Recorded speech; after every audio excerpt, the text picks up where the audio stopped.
Roberta, tem uma questão bastante intrigante aqui. Tem alguma coisa na sua casa, que é vulgarmente conhecido como a minha também, no seu guarda-roupa e tal, que você acha que poderia ser doado para ser vendido num bazar? Com certeza, não é pra você que eu posso dizer que não, né? Tem muitas coisas que a gente pode doar. Eu sou uma acumuladora, eu reconheço. Eu fui criada pelo meu pai, que era um escoteiro a vida inteira, e ele instilou na gente a mentalidade do vai que. Então, eu não jogo coisas fora porque vai que eu preciso delas depois. Mas eu faço sessões de desapego anuais que encaminho para bazares ou pessoas queridas que recebem essas doações. E você? É verdade. Não, eu não sou de comprar, mas também não sou de doar tanto também, a não ser roupas que de tempos em tempos eu dou para alguém. Enfim, eu deveria praticar mais isso, talvez. Oi, a gente já falou muito aqui antes sobre como bazares são importantes para as organizações sociais. Tanto que na pandemia, muita gente teve que se virar, né, para sair das lojas, dos espaços físicos e levar esses bazares para as redes sociais, para o WhatsApp, para plataformas que fazem esse gerenciamento. É uma fonte de renda importantíssima para o terceiro setor. É uma forma de fazer a economia girar, né? Até de uma forma bastante sustentável, né? Você pega algo que não tem mais uso na sua casa, doa para uma instituição, ela revende, arrecada fundos para suas atividades e ainda a gente vai falar aqui de algumas organizações que dão um encaminhamento correto para o que não for vendido, né?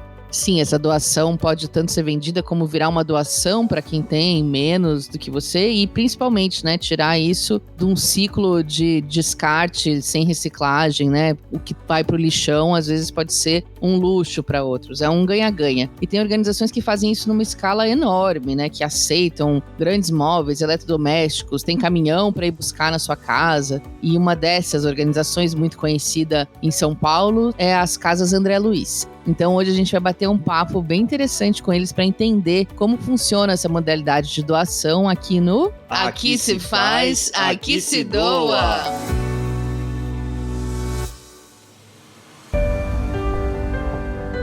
Está começando mais um Aqui se faz, aqui se doa, o seu podcast semanal sobre cultura de doação, produzido pelo Instituto MOL e pelo Movimento Bem Maior. Eu sou a Roberta Faria e estou aqui acompanhada do Arthur Loubach. E o assunto de hoje é um assunto que provavelmente já passou ou passa pela cabeça de muitos doadores, né? Você olha para aquela peça de roupa antiga ou para aquele móvel que está pegando poeira na garagem, tipo esse sofá que tem aqui na nossa, né, garagem, inclusive, e resolve que é hora de desapegar, de doar, né? Só que, infelizmente, muita gente confunde esse ato de doar com o descarte daquilo que não pode ser mais reaproveitado, né? Com certeza, vale muito se fazer essas perguntas. Se não serve para mim, será que vai servir para outra pessoa? Está em bom estado? Tem conserto? Qual é a melhor maneira de doar? Não é só entregar? Será que não vale fazer uma limpeza, uma arrumadinha antes? A gente tem, infelizmente, muitas carências e está numa fase em que a miséria avança a passos largos na sociedade. Então, de repente, a gente pode pensar que sempre tem alguém precisando de alguma coisa e,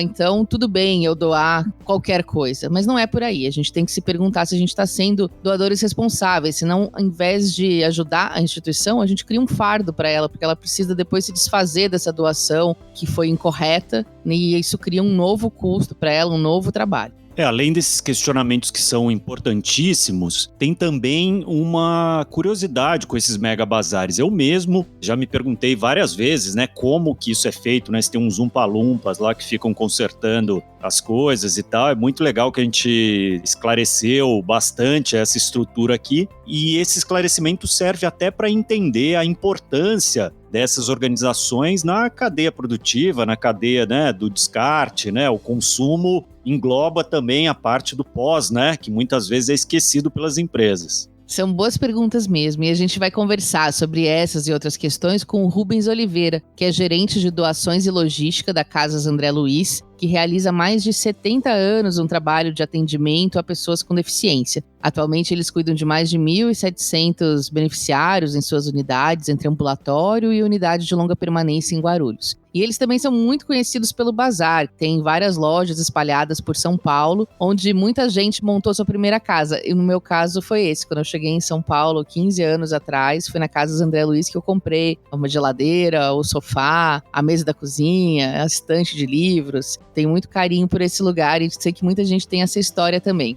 Rubens, seja bem-vindo ao nosso podcast. Obrigado pela sua participação. Obrigado a vocês pelo convite, em nome da instituição e meu nome também. Bom, para começar, eu queria que você contasse um pouco como que surgiu essa iniciativa das Casas André Luiz de realizar bazares, né, para arrecadação de recursos para financiar as atividades e qual a importância deles historicamente e hoje, né, nesse momento que a gente está, para a captação de recursos da organização e dar uma ideia aí de números, qual o volume que vocês trabalham de arrecadação e tamanhos desses bazares, né? É uma história já antiga, vamos dizer assim, né? Os Mercatudos são mais de 50 anos já fazendo esse trabalho. É um braço financeiro da instituição, de suma importância.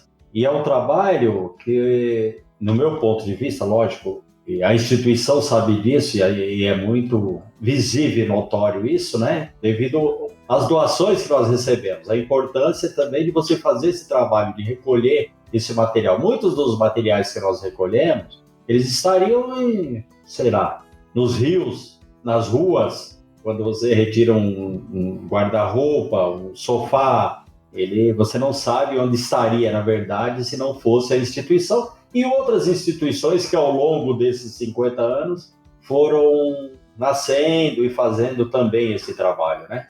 Antes da pandemia, nós estávamos com 11 lojas. Com a pandemia, nós fechamos 5. E uma sexta que praticamente fechada também. Então, nós temos esse trabalho de pequeno porte. Para uma operação antes da pandemia, nós chegamos a 650 fichas retiradas por dia. Caramba! Eram 50 caminhões nas ruas, na Grande São Paulo e interior. Nós temos aqui em Guarulhos representando a Zona Norte, em Osasco representando a Zona Oeste, em Itapecerica representando aí a Zona Sul e em São Miguel Paulista a região Leste. Então são esses 4 pontos e tínhamos em Campinas e Sorocaba. Aí nós ficamos nos 4 pontos, mas fechamos algumas lojas menores e no interior. Esse volume todo que você falou, quanto que isso representa depois de renda para a instituição? Assim, a maior parte do orçamento da instituição vem desses bazares? Em determinado momento, tudo é novo. Hoje, ainda estamos, né, na pandemia, então, usando aí o dito popular, o mundo mudou. Então, nós não sabemos ainda se esses números vão permanecer. Mas até a pandemia, a receita dos nossos bazares, como um braço financeiro da instituição, ele representava 30% da nossa arrecadação, né? 30% era o Estado e 30% nós tínhamos um telemarketing ativo e 10% era o nosso setor de marketing através de relacionamento empresarial. Mas o nosso marketing com relacionamento empresarial cresceu, o nosso telemarketing ativo, ele está bem ativo, vamos dizer assim. O nosso Mercatudo, ele caiu por conta de não ser possível a abertura das lojas em alguns momentos, né? E outro em horários restritos, evitando aglomeração. Então, tudo isso influenciou na arrecadação. Hoje não posso garantir para vocês de quanto esse percentual. E quando a doação que vocês recebem não vale a pena, não tem jeito, porque a gente imagina que muita gente chega também para doar coisas que não vão ter um aproveitamento comercial, assim. O que vocês fazem com esses itens? Tem alguma maneira de fazer essa reciclagem? Vocês têm algum destino ou faz doação em vez de vender? Qual que é o processo do que não vai para venda? Então vamos imaginar que foi um sofá, que é um dos itens que, por ser volumoso e tão difícil das pessoas lidarem, né, com esse descarte do sofá e tal, ele é um problema. Hoje, como nós fazemos? Quando recebemos lá a oferta de um sofá, nós pedimos, hoje pela facilidade, né, o WhatsApp é rápido e tal, essa tecnologia ajudou bastante o processo. Então me mandou uma foto uma imagem do sofá. Você mandou uma imagem do sofá, tá, pô, ele tá bacana, a estrutura dele é boa, ele não está bom em si para vender no estado e tal, mas a estrutura é boa. Nós retiramos porque internamente nós reformamos. Nós temos até uma empresa parceira que faz essa reforma para nós colocarmos nas lojas. Ele vai ter um enchimento novo, a espuma nova, tecido novo, toda a estrutura dele. Ele tem condições de ser vendido no estado. Bacana.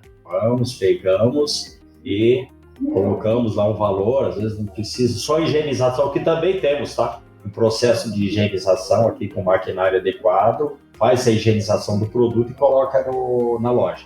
Ou vamos imaginar que esse sofá só dê para aproveitar, a estrutura não dá para aproveitar, mas dá para aproveitar a espuma. Nós retiramos, aproveitamos a espuma. Nós temos empresas parceiras que nós fazemos aproveitamento da espuma, da lãzinha. São insumos que estão no sofá que é interessante para nós. Porém, esse sofá não tem aproveitamento. Nós olhamos na foto lá, não tem aproveitamento. Aí nós olhamos lá no nosso histórico do nosso doador. Semana anterior ele doou aquela geladeira linda e maravilhosa para nós. E agora ele tem esse sofá para doar. O que nós vamos fazer? Vamos retirar. Nós não podemos retirar só aquilo que interessa, né? Não pode ser essa relação ganha só de um lado, né? Tem que ser o ganha-ganha. Então nós vamos retirar, com certeza, porque isso já provou para a gente ao longo dessa nossa história que não funciona quando você retira só aquilo que te interessa no momento aqui e empurrar o problema para outras instituições, doa para outra instituição que eles não fazemos isso. E também tem aquela situação, olha, eu tenho esse sofá que ele está ruim, porém eu tenho a geladeira, eu tenho um fogão, eu tenho uma máquina e tal, vamos retirar. Fora tudo isso, nós temos uma pessoa que está doando a primeira vez, não tem um vínculo, ele está querendo se livrar, vamos assim dizer, daquela doação. O sofá que ali está incomodando e tal. Nós não temos como retirar, até gostaríamos de retirar, entendeu? Porque isso cria alguma coisa para o futuro, para a pessoa, para essa fidelização com a instituição é interessante. Porém, hoje, um jogo de sofá de 2 peças, ele não tem aproveitamento, ele vai custar de R$85 a R$100 para nós. O custo dele, do início da ligação até a destinação correta. Por quê? Nós fazemos também a destinação correta. Temos até o certificado de destinação correta. Isso vai... Tem empresa que retira aqui os sofás com a gente, as sobras e todos os materiais que são inservíveis. Porque a última etapa nossa da comercialização dos produtos é a reciclagem. Então, nós temos alguns produtos, não aproveitou, mas aproveitamos a madeira, aproveitamos o plástico, o ferro, enfim. Nada é jogado no lixo, vamos dizer assim, sem que tenha uma empresa responsável por isso. Ô Rubens, eu imagino assim, móvel com cupim, roupa íntima, jogo de coisas de cozinha, de utensílios Tupperware sem tampa, brinquedo que tá faltando peça. Eu imagino que vocês recebam um tanto dessas coisas também, né? É para doar isso? Não é para doar isso? Então, se você tiver um móvel com cupim, é um móvel recente, já de aglomerado, coisas de 2 anos atrás, que foi fabricado, tá com cupim, provavelmente nós não vamos fazer nada. Agora, se você me arrumar uma escrivaninha lá de 1900 que tá com cupim, nós vamos arrumar alguém que faz essa descupinização para a gente colocar no mercado. Então, é essa análise que é feita com o nosso pessoal. Poxa, eu tenho uma Tupperware aqui que está sem tampa. Onde vocês estão? Nós estamos aqui lá na Zona Sul. Eu vou pagar R$30 para ir buscar 2. Olha, mas eu tenho 500 Tupperware sem tampa aqui e tal. Poxa, a avaliação dá para recuperar. Então, essa avaliação é feita. Nós temos profissionais na nossa área logística, que ela sempre será feita essa avaliação do que serve, o que não serve, uma avaliação bem criteriosa. Nós sabemos que nós temos que garimpar, faz parte da operação. O segredo é esse, liga para a instituição e pergunta antes de doar, né, para ter certeza que está oferecendo algo útil. Perfeito, o Arthur perguntou sobre os números, isso aí é sempre bom ligar na nossa central, 2457-7733 e 2459-7000, são esses 2 números. Através desses 2 números, quando ligar, aí tem informações sobre as lojas, sobre a abertura das lojas, às vezes algum produto, vai conseguir falar na loja e tal, sempre através desses números. E a central nossa de doações, elas estão com esses números, né, nesse tempo X. Tá ótimo. Então é isso, muito obrigado, Rubens. Excelente trabalho. Enfim, o Rubens vai voltar no final do programa para participar da nossa rodada relâmpago.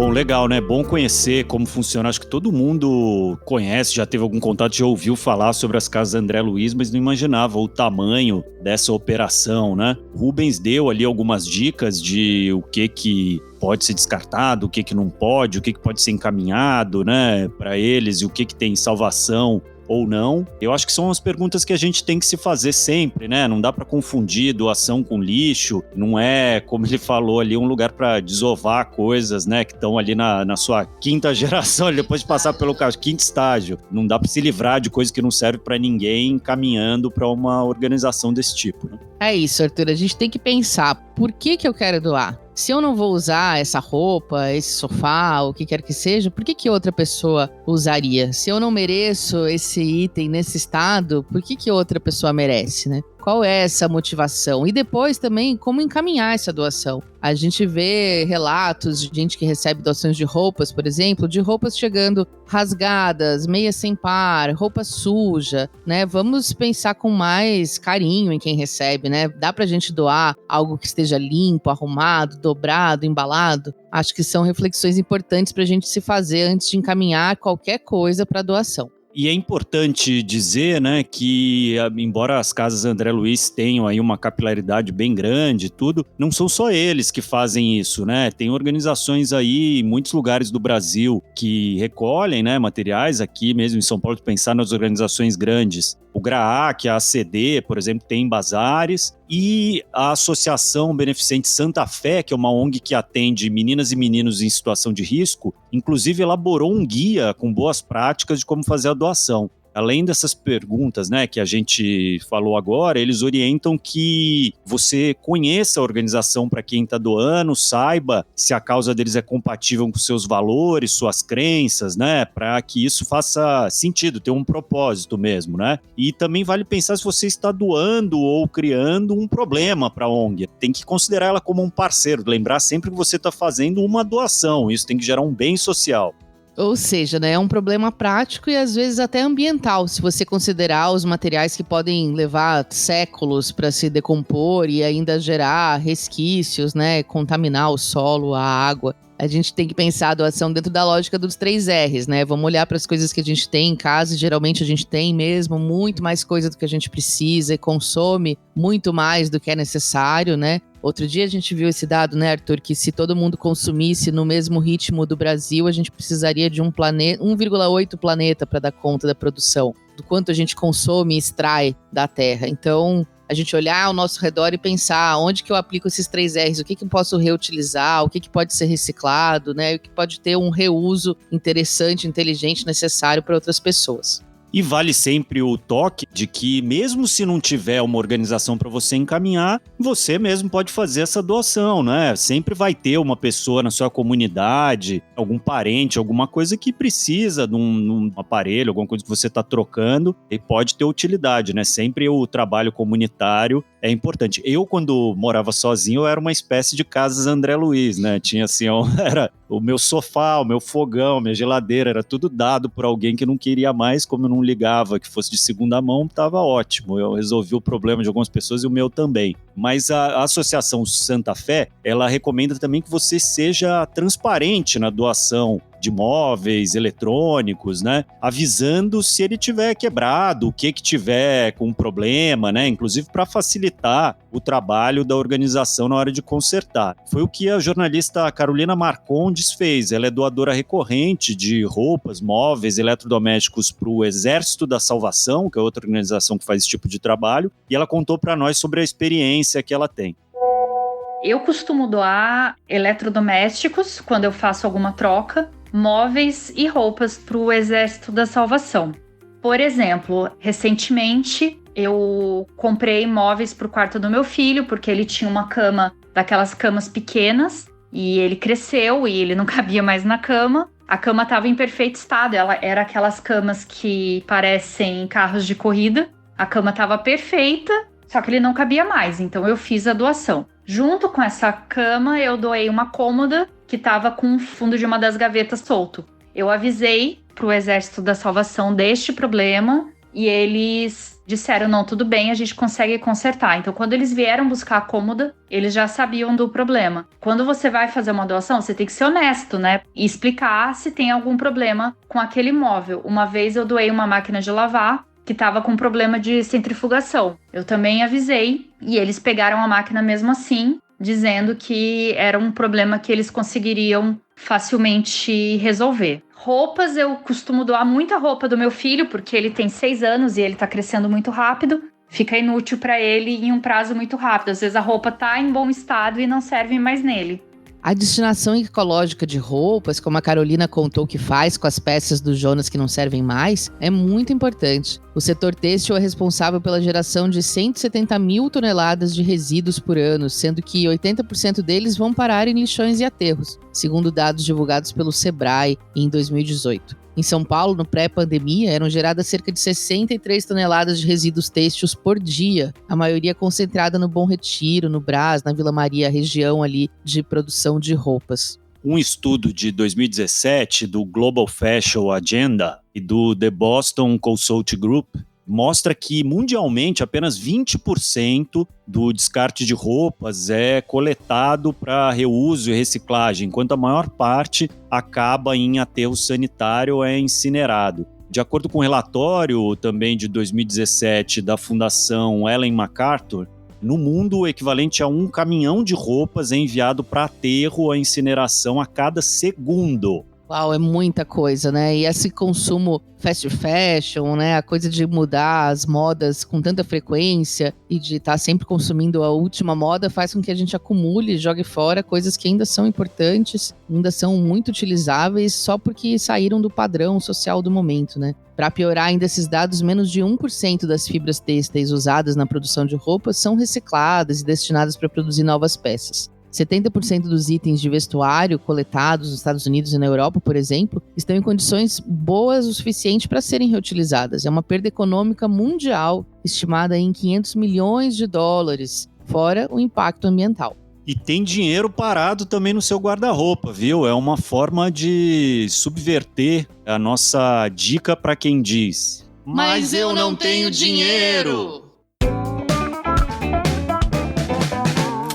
Hoje a Rafa vai se superar. É uma dica de doação para gerar mais doação ou ainda para voltar para sua conta bancária e aí você poder doar o dinheiro. Como é que funciona isso, Rafa?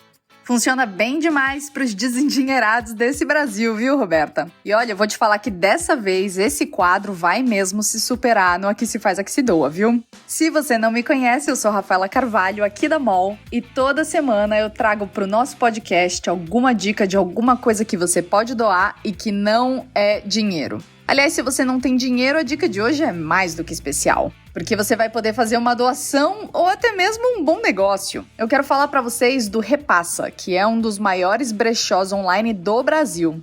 Lá eles têm uma opção de doação das suas roupas, mas de um jeito diferente. É uma iniciativa chamada Sacola do Bem. Ao pedir uma dessas no site, você recebe em casa uma sacola em que cabem até no máximo umas 35 peças de roupa adultas. Aí é só encher essa sacola com todas aquelas roupas que você não usa mais e que estão paradas no seu guarda-roupa. Lembrando que a roupa tem que estar bem conservada, hein? Aí depois disso você envia essa roupa para o Repassa, que faz toda a parte de separação, cuida do processo de dar uma nova vida a essas peças de que você abriu mão vendendo. E olha que bacana, você recebe no seu bolso 60% do valor das vendas das suas roupas e usa esse saldo para fazer ou compras com desconto no mesmo brechó ou para fazer uma doação para uma das ONGs parceiras do Repassa, como, por exemplo, o GRAAC ou a Fundação Abrinq. E tem outras ONGs lá também. Lá no brechó, isso é chamado de repasse solidário. É um ótimo negócio para a ONG que vai ver uma peça de roupa se transformar em um recurso financeiro para ela colocar em prática as suas ações. Não é sensacional? Se você quiser saber mais, é só entrar em repassa.com.br/sacola do bem. Lá tem todas as informações de como você pode entrar nessa corrente do bem, que não só gera impacto social, como também diminui o impacto ambiental e faz a economia que está parada dentro dos nossos armários rodar. Só para vocês terem uma ideia, a estimativa do Repassa é que a gente tenha mais de 50 bilhões, isso mesmo, bilhões de reais em roupas e acessórios parados no nosso guarda-roupa. Bora mudar isso fazendo bem? Eu já vou abrir meu armário aqui e pensar em como transformar as minhas peças paradas em doação de dinheiro que não tá no meu bolso. Até a próxima, pessoal! Boa, Rafa. Obrigado por mais essa dica. E para quem tá com dinheiro sobrando, o outro lado da moeda, aqui no podcast também tem dica, só que da Duda Schneider. Toda semana ela indica algum produto social e o de hoje é para quem quer ficar na moda e ainda fazer a diferença no mundo. Vamos ouvir a Duda? Oi, gente!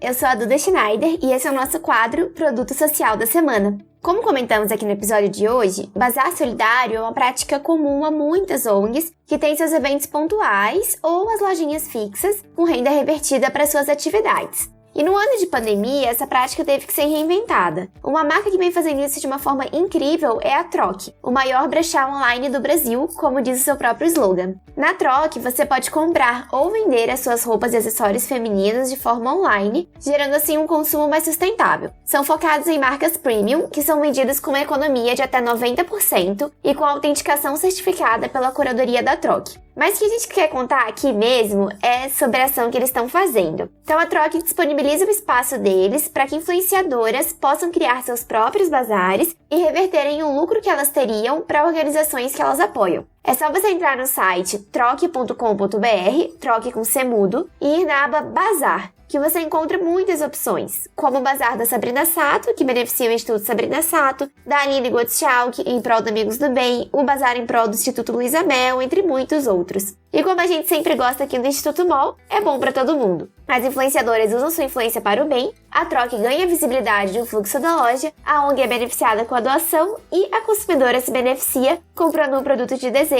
por um preço muito mais em conta. Por hoje é isso, pessoal. Esperamos que tenham gostado e até a próxima. Obrigada, Duda. Gostou dessas sugestões? Quer compartilhar com a gente alguma outra dica de doação, de produto social? Manda um oi. O e-mail é contato@institutomol.org.br. E a gente também tá no Instagram, @institutomol. Segue a gente lá. E vamos chamar de volta o Rubens para a rodada relâmpago. Vamos lá? Rubens, eu vou te fazer 5 perguntas e você responde rápido com a primeira coisa que vier à cabeça, tá bom? Perfeito. 1. Qual foi a sua doação mais recente? Eu doei roupas do meu guarda-roupa. Ótimo, sempre bom. O que você queria ter sabido sobre doação mais cedo na sua vida? Que era tão importante para outras pessoas, que poderiam fazer uso. Quem te inspira a doar mais? Minha filha.